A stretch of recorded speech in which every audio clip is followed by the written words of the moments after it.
Ignition sequence starts. 6, 5, 4, 3, 2, 1, 0. Liftoff. We have a liftoff.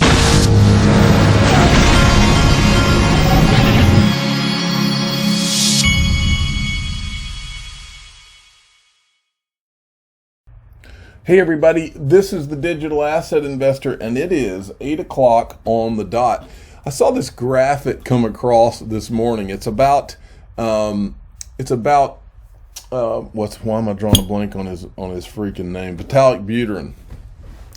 And to me, Vitalik Buterin is a great success story, and I'm all for it. And so this little write-up is about how the kids would pick on him and all that. And then now he's worth $21 billion. In 2014, he raised 18 million Bitcoin in a crowd sale to fund his Ethereum plans. And I commented on this. Amazing what you can accomplish when Jay Clayton's SEC looks the other way and lets you issue a security without going through them. So I'm all for his success story. But I'm also for a level playing field in this space. And this guy got away with bloody murder, and they know it. And Jay Clayton knows it. William Hinman knows it. Everybody at the SEC right now knows it. Now, whether Gary Gensler is going to man up and level the playing field, that's what's to be decided now. Nobody wants them to go after Ethereum or Ripple or anybody else. What we want is tell everybody what the rules are. Level the playing field. Don't pick winners and losers. Don't selectively enforce the laws against one company and not enforce them against other companies. Let's have a level playing field. That's all we've ever been talking about. Now, I want to make a point here with the regulatory uncertainty that we have in these markets. I want to make a point I've made before, but I want to really drive it home. This was an article from June 25th, 2021, top 10 cryptocurrencies in June 2021. Well, we all know that cryptocurrencies are high-risk investments. That's why, because of that high risk, that's why you can make the high returns. You can see cryptocurrencies, some of them, I've seen them go up as much as 50 to even 100+% in a day, okay? But with that comes the fact that you've got to be willing to ride these things down and when they go lower, and they can drop 50% a day. I mean, I've seen that too. So that's risk return. That's how life works.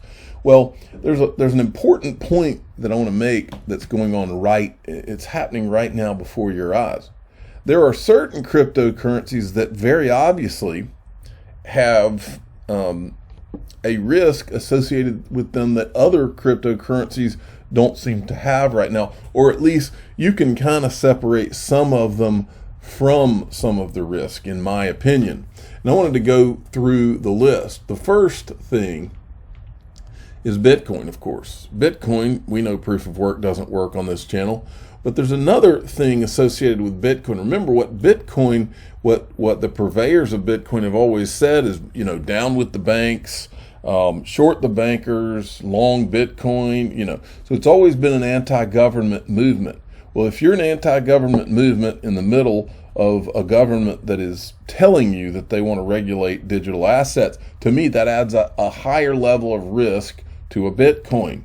Then we get to Ethereum, okay? Ethereum has this same regulatory risk because the SEC has told you on Bitcoin and Ethereum, they have said, it's never been the official position of the SEC that these are not securities. So they have these regulatory risks too. But Ethereum's got another problem. Ethereum's got the fact that it's proof of work and they know it's not scalable and doesn't work. That's why they're moving over to Ethereum 2.0. But you are literally seeing all of the competitors gather. I would compare it to like one of these movies where the people have the castle and you can see the bad guys that are gathering, coming up to the castle ready to attack. Well, I don't think they're bad guys, but there's a lot of smart contract platforms that are about to make Ethereum, for the first time in Ethereum's history, is going to have to compete with other, probably mostly better smart contract platforms. And so this is what's coming for Ethereum. Then you've got Tether. We are seeing the regulators come after Tether right now. Now that's a stable coin, so I don't even consider it like an investment. It's more of a place to park your money. I don't park mine there because I think there's something that smells bad there. But then we've got Binance Coin, okay? You think it's a coincidence that the regulators around the world are going after Binance right now? If I was betting my money, it's more about this than it is about Binance.com. This right here. So again, that's a regulatory risk that a lot of these digital assets don't seem to face right now. Have you noticed that nobody's going after Cardano? And we've seen Cardano in government documents. We've shown it on this channel. We've seen Cardano. It's very obvious Cardano is in the game. They were at the World Economic Forum in Davos. I remember Charles Hoskinson being there. We know Dogecoin's a joke. I wouldn't touch that with a 1,000-foot pole. And I think that's pretty clear. I think I've been redeemed on that one. Because when there were green candles everywhere, I was one of the only ones that had the guts to stand up and say, no. I've seen this movie before. And now you're watching the sequel, and the sequel's always worse than the original movie. So then we have XRP. Now I think everybody would agree that everything about the SEC going after XRP and leaving Ethereum alone, not wanting to talk to Jed and McCaleb, leaving a lot of the different things alone, I think everybody would agree all of that does not make any sense. And when it doesn't make any sense, I get interested. I think that this is the most coiled cryptocurrency spring in the world right now. And you couldn't pull me away from my XRP kicking and screaming right now, because I think that this is the one that is poised to go absolutely freaking nuts. Now, I'm not telling you XRP is going to be the only digital asset that's one of the winners in this space. It's not. There's going to be a handful of them, in my opinion, that will be the protocols, and this is the important part. These will be the protocols that take our financial world into the next 100 years. And that is significant. Don't ever forget that. The value's in the protocol. And if you're investing in these protocols, these things are going to be, and especially the ones that have a limited amount, they're going to take us into the next 100 years. So what do you think that means as the population comes into this stuff?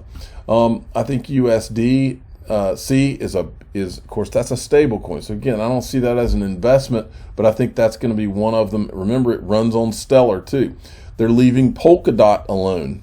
It's been added to Coinbase. We see it. It just seems to be one of them that they're leaving alone. And you'll see Polkadot in some of these different government papers that we've shown. Uniswap, probably the same way. They seem to be leaving that one alone too. But this is the Forbes top 10 cryptocurrencies. If I was going to show you my top 10, I'd go down this list and it would be pretty simple. I would say Cardano, XRP, that's 2. Let's see. My number 3, I don't really invest in those, but my number 3, I don't even know if I've got 10. My number 3 is Solana. I'm not doing them in order, but my number 3 out of what I'm seeing. Number 4 is Stellar, no brainer. I don't know much about internet computer, but I think that's a thing. Number 5, I'd say VeChain, maybe Filecoin 6. I'm trying to get 10 here. And then I would keep going down. I would say that for me, Algorand, number 7, not in this order, by the way. I think that's, and then I would say Hedera Hashgraph is going to be, I'm going to go all the way down. That's number 8. Okay, let me see. I don't even know if I've got a 10, but I'm going to see if I can get 10, because that's my number 8. I don't know if there's anything. Oh yeah, XDC is number 9.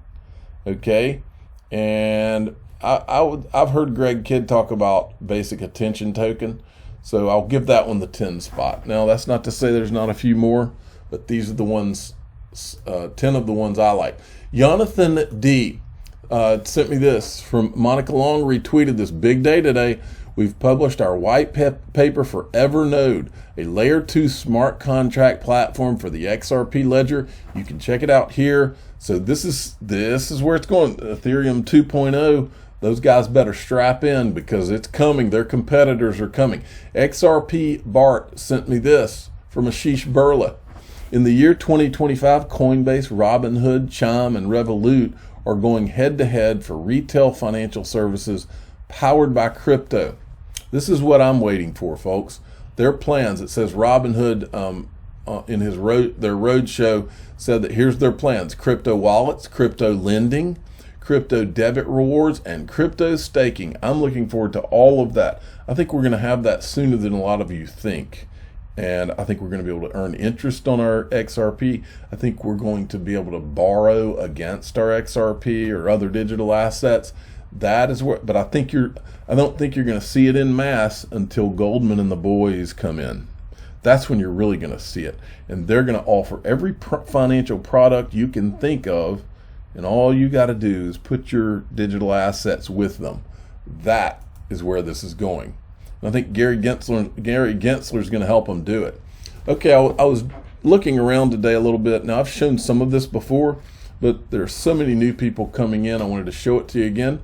I think something that's been missed in all this SEC drama, not only has Jed McCaleb been left alone, Stripe is about to go IPO with the SEC's help with 1 to 2 billion XLM on their books. Is the SEC asking any questions about that? Elon Musk, forget the Bitcoin distraction.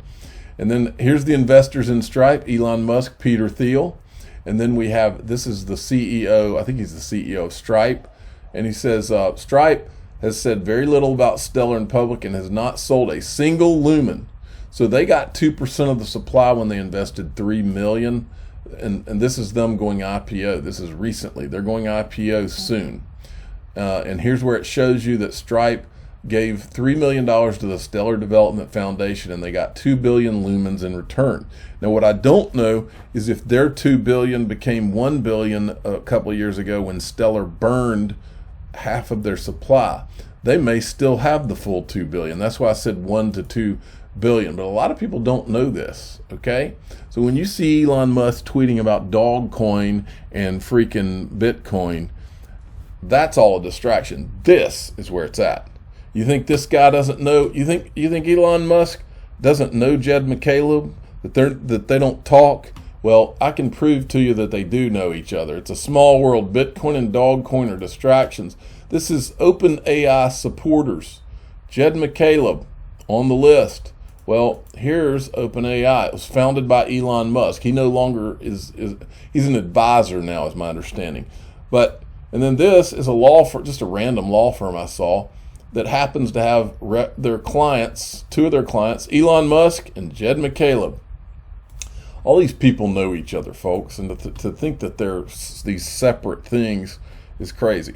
Okay, I wanted to show you, you know what I might do is I'm going to do the Chris Larson podcast. I'm going to cover a couple of those in my next video, but I want to show you this. I want to remind you that Link2, a lot of times, and Link2 is one of my sponsors, these guys sell private equity in these companies like Ripple and Kraken and Uphold. These guys, a lot of times, they add new issues to like Thursdays and Fridays, I've noticed. And so I want you to keep your eyes open, because when these things pop on, like Ripple sells out really fast, Uphold sells out really fast, and Kraken is a little higher price. It takes a little longer, but it keeps selling out too. So check all of that out. I'm the digital asset investor. I'm not an investment advisor. This is for entertainment purposes only. Please subscribe, hit the like button, tell your friends and family to go in the description of my videos. There's links to all these, to link to their app, their website. Go check it out and go ahead and sign up if you think you might be accredited. They'll help you out.